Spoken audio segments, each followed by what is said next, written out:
Let me welcome all of you again. My name is Kyle. This is Uplift. Glad you're here. This message tonight here at Uplift will be streamed on Sunday mornings for our online class called The Conversation. So if you're watching this Sunday, glad you're here. It'll also be on our podcast, Anchor Point. So if you found us on Anchor Point, glad that you are listening. We are in a series this summer called Uplift Mixtape. We're just kind of bringing a lot of folks in. I am this week. Next week, there is no Uplift. We are actually going to be at the culmination of VBS in our worship center for an event called Fan Blitz. So we won't be back in here for a couple of weeks, but following that, we've got some more guest speakers. In fact, there was the email that was sent out today. If you got that email, you'll kind of know the schedule. We've got a lot of folks coming, and I'm really excited about what Uplift's going to look like and the conversation is going to look like over the next few weeks. So this is the third week in this series called Mixtape. Let's talk about baseball. Any baseball fans? Any Astros fans? Astros fans? I've become a baseball fan. There was one prominent comedian who said that baseball is the only sport where you could cram 5 minutes worth of action into 3 hours. It's kind of a little better, though.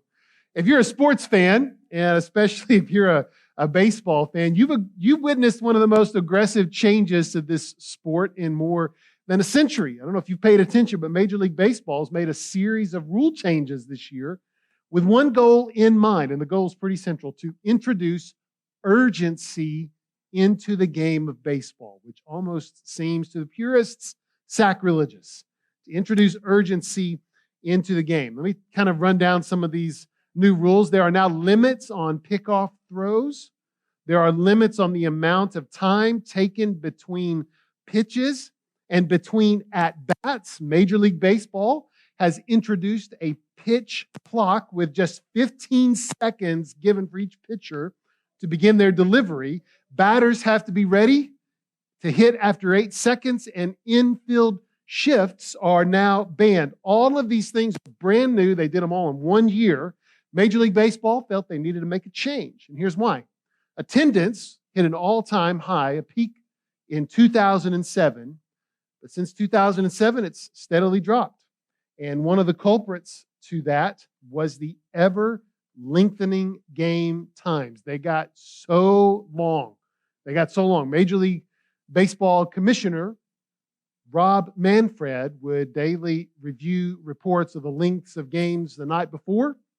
And last season, he kept reviewing them. He found it so depressing, he just stopped doing it because they were just so long. So this year, the new rule changes have made an improvement. Game times are now averaging a half an hour less at about 2.5 hours.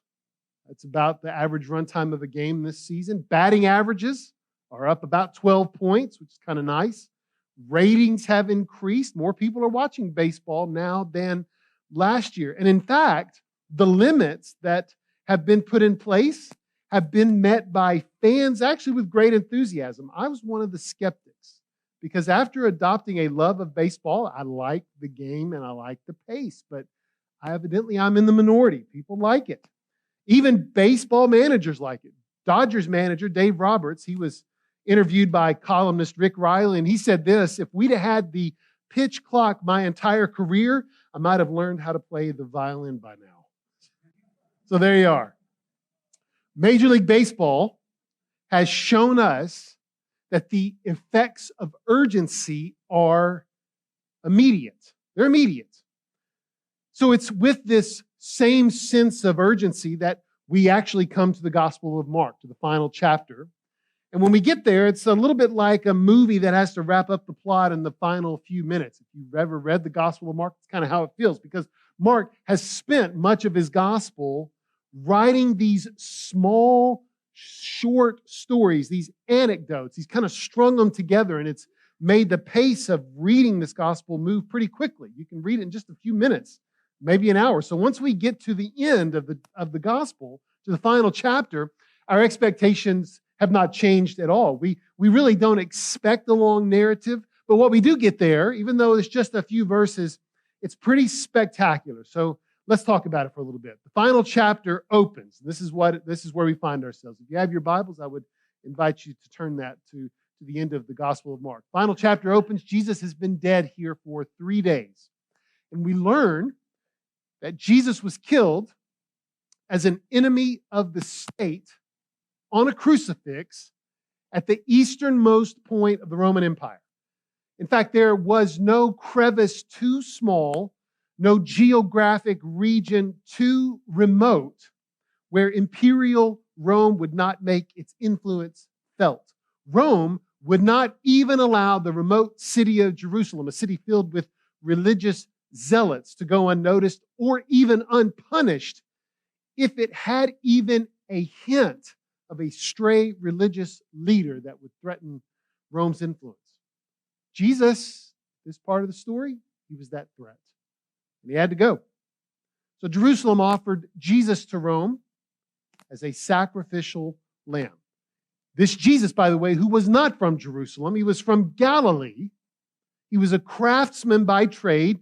He wasn't a prominent religious leader. He wasn't a member of any political group, but who, according to his own enemies, led a populist movement that his enemies believed to be blasphemous. He claimed to be the Son of God.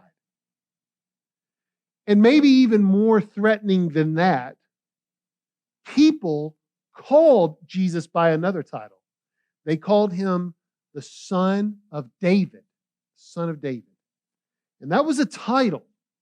And that title meant that Jesus could claim the throne of David. He was an heir to the Davidic dynasty. It was a throne of both heritage and promise for the Jews that they would one day be independent of Rome. So for those people in positions of power, Jesus had to be stopped. He had to be stopped. So those same Jewish leaders who didn't like Jesus, they arrested him and they indicted him and they positioned him as an enemy of the Roman Empire. In fact, they knew that this indictment would ensure Jesus' death. And you know what? They had a case, whether we like it or not.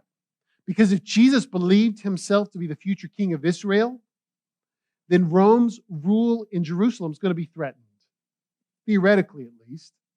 And the Jewish leaders knew that Rome wouldn't let that sort of talk last very long. So Jesus was crucified along with two other guys, and these two other guys were called in the Gospel of Mark, do you remember this? They were called two robbers. In other words, he was crucified with two other men who were also considered to be threats to Rome. In fact, the description that Mark used for those two guys is actually interchangeable with the word zealot. So these two other men crucified on either side of Jesus were firebrands of Roman opposition, and they, along with Jesus, were sentenced to die for their disloyalty. So as we get there, the story twists again, because those closest to Jesus, you know what happened? They all but abandoned him in his final hours. And you know what? You and I, we know this. We know this. We aren't surprised anymore by the outcomes of the gospel stories, but you got to listen. The first readers, the first people who ever read this gospel found this to be a surprise because they knew something. They had read this. If you read this for the first time, you'd be surprised that Jesus handpicked a group of people from Galilee, from around the city of Capernaum, a city maybe 100 miles away from Jerusalem, a 10-day journey from Jerusalem. He picked these people to be his friends and to follow him, to learn from him. And these followers, they were also in Jerusalem with Jesus at the end of his life. They weren't welcomed in the holy city either. They were uneducated. They were laborers. They were on the fringe of economic security and cultural integration. In other words, they were from the other side of the tracks. These men who accompanied Jesus, especially, let's talk about the men. The men who accompanied Jesus to Jerusalem were young. They were young guys. They were a little rough. They worked hard. Some of them worked hard to catch and sell fish. One of the guys that followed Jesus to Jerusalem was a misguided troublemaker. We're going to talk more about him in a minute. Two of those guys were brothers. They had some anger management issues. And one of those guys that followed Jesus to Jerusalem would eventually betray Jesus to the very authorities who wanted him dead. Jesus was an easy target when he showed up. And his followers, his entourage kind of proved that, right? He was an ideologue whose vision for community was seen as skeptical to those who controlled the culture. And in fact, in the normal flow of Jewish life, the 12 men with whom he spent most of his time, without Jesus, they would have rarely interacted. Mark, in his gospel, actually makes this apparent. These 12 guys, they didn't always get along. They were pictured with short attention spans. They had trouble understanding Jesus' teaching or his intentions. And moreover, many of those guys whom Jesus attracted, not even just the men, but his larger crowds, they would have been considered unclean and outside of accepted religious life. They could have easily been labeled sinners. So as the pace of Jesus' story in the Gospel of Mark comes to this tense, moment-by-moment description of Jesus' final hours, Jesus' closest friends, they all left him to die alone. Really, because they were afraid that they would be branded by the Roman Empire as traitors and receive the same fate as Jesus. And even that political troublemaker we just mentioned, his name was Simon, by the way, and he was called a zealot. Remember that word? Two guys crucified next to Jesus. Simon was called a zealot. He was handpicked, by the way, by Jesus to be a friend and a follower. This guy, Simon the Zealot, wanted Rome's oppression of Israel to end, probably saw in Jesus someone who could make that happen. Simon the Zealot faded into the background. I mean, you don't know anything about that guy. Disappeared. Of all of Jesus' followers, we probably would have assumed to have found Simon, the political zealot, in the fight, in the middle of the fight against the Roman authorities for Jesus. But no, he's completely absent. He's gone, along with everyone else. And in fact, in what may be the most poignant statement that Mark recorded, I want to show you this. It's from Mark chapter 14, verse 50. We find that when Jesus was arrested, everyone deserted him and fled. In other words, it wasn't enough for Mark to write that Jesus' closest followers and friends deserted him. Mark qualified his statement by saying that they all ran from Jesus as fast as they could. And so Jesus died alone. Mark wrote, though, that a few of Jesus' friends, the women who had become his disciples, they watched him die, but they watched him die from a distance. They didn't want to get too close either. And it was those same women, those who watched Jesus die. That's a pretty important apologetic bit of information. They knew Jesus was dead. The eyewitnesses of Jesus' death. It was those same women who arrived at Jesus' tomb 3 days later, just after sunrise in the final chapter of the Gospel of Mark. This is kind of where we find ourselves in the story. So as they're walking to the tomb that morning, they ask themselves a pretty interesting question. And Mark actually included it. He didn't have to, but he did, and I'll tell you why. They ask themselves, as they're walking to Jesus' tomb, who's going to remove the stone? Who's going to remove it? Now, there was a stone there in front of Jesus' tomb. They were going to prepare Jesus' body for burial. And Mark included that little bit of information in a pretty passive-aggressive way, because that question was a way of him communicating us that no man dared to come to the tomb, because moving a large rock was a man's job in that culture. They admitted they weren't strong enough to do it. They knew it. But there wasn't a man, a strong person to be found here. Not one of Jesus' closest friends even bothered to join them at the tomb. They fled. They were gone.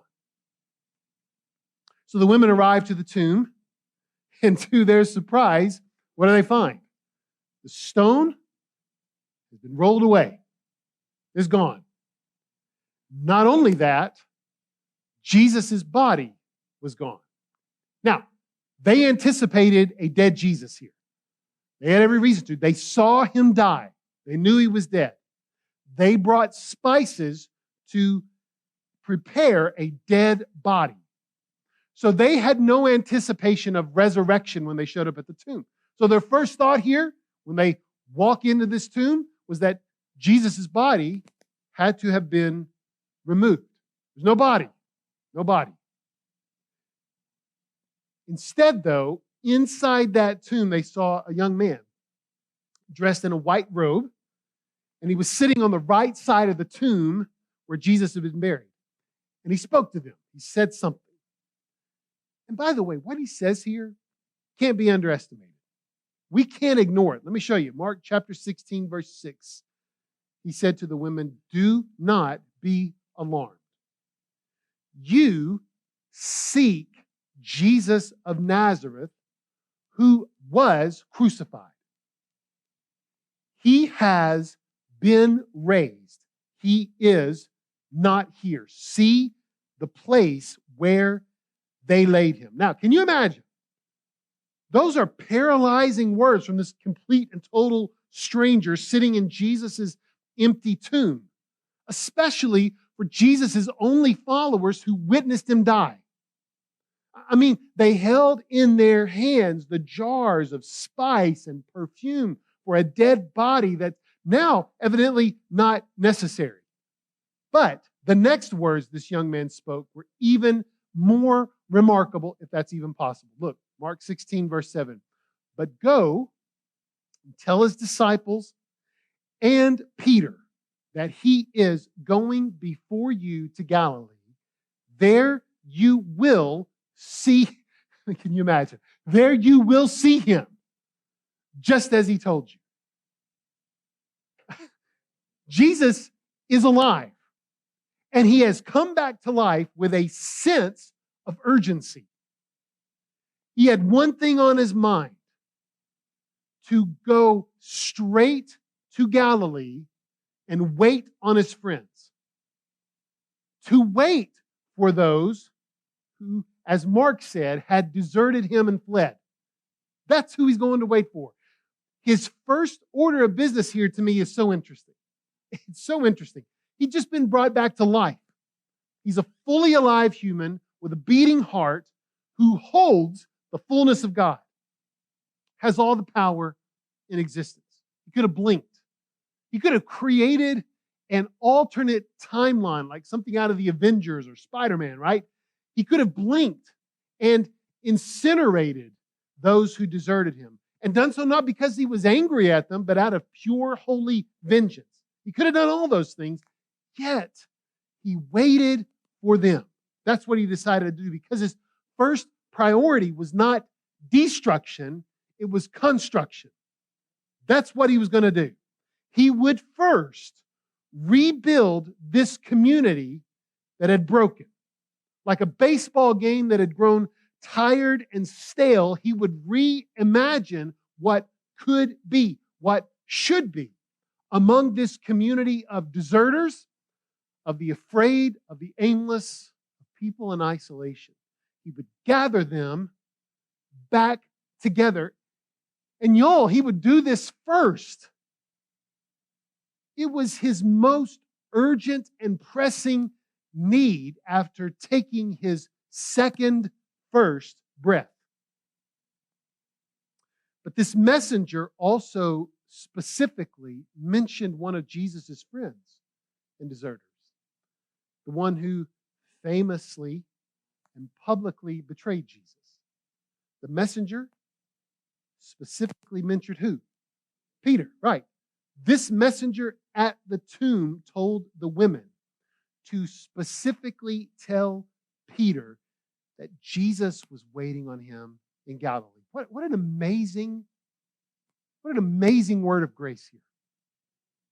I mean, this word from this divine messenger assures us that if Jesus waited for Peter, his closest friend and traitor, then we can be assured that when and though we failed Jesus, we are not beyond the scope of redemption either.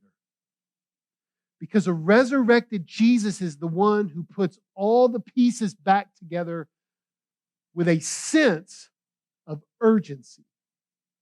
Jesus likes coalitions. He likes communities. He likes places and gatherings that leave us refreshed and not depleted, forgiven and not shamed. That's what Jesus likes. And that's what he was going to build. You know, the first generation of believers, they knew this to be true about Jesus after his resurrection. Go through them. Peter and James and John and Paul. They all knew this about Jesus because they lived it. So here's what I want to do in our final few moments. I want us to look specifically at what Paul said about Jesus' resurrection. And we're going to do this by going to the letter of the Colossians. So if you have your Bibles, you can turn to Colossians chapter 1. We're going to put this on the screen. Look at what Paul said about the resurrection of Jesus from Colossians chapter 1, verse 18. And Jesus is the head of the body, the church.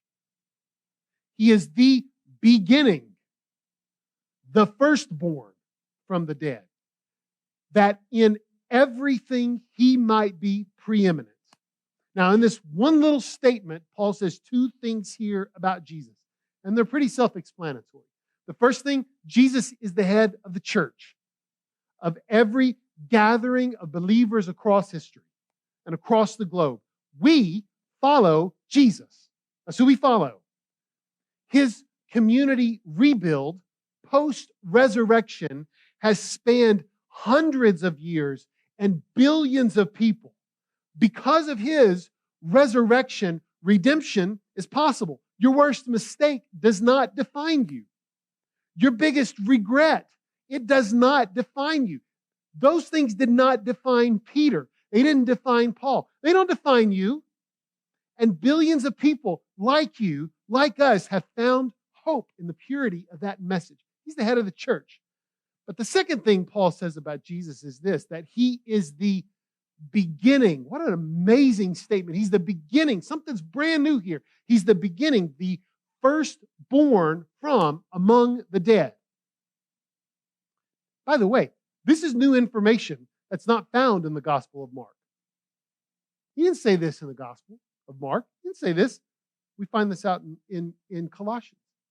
Jesus' resurrection is the reset button for all of creation.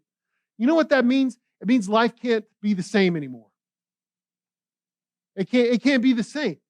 There's something else after death. Look, we not only live in an era of redemption, we live in an era of recreation. Jesus' resurrection, it anchors the church, the vast, multi-ethnic, multilingual community of followers who will one day, too, rise from the prison of death to discover that death can't keep us from Jesus. It can't keep us from each other. Our community is eternal. And the resurrection is the powerful adhesive that holds us all together in grace and redemption and freedom. Jesus' resurrection, I'm going to put two words up here. Jesus' resurrection repairs what's broken in our lives in a macro sense. It brings us all together. It's universal. It's big. It's an umbrella. And it holds us all in place in the midst, by the way, of a culture, of a world that tries its best to keep us apart, to divide us. And it is also Jesus' resurrection that repairs what's broken in our lives in a micro sense. Because regardless of every treason we've committed, like Peter, we're also called to come back. I want to encourage you to lean into this sense of urgency from Jesus. Listen, every second you are disconnected from the fellowship of believers is a second wasted. You're wanted. You are needed urgently. Let's enjoy this fellowship in the name of Jesus.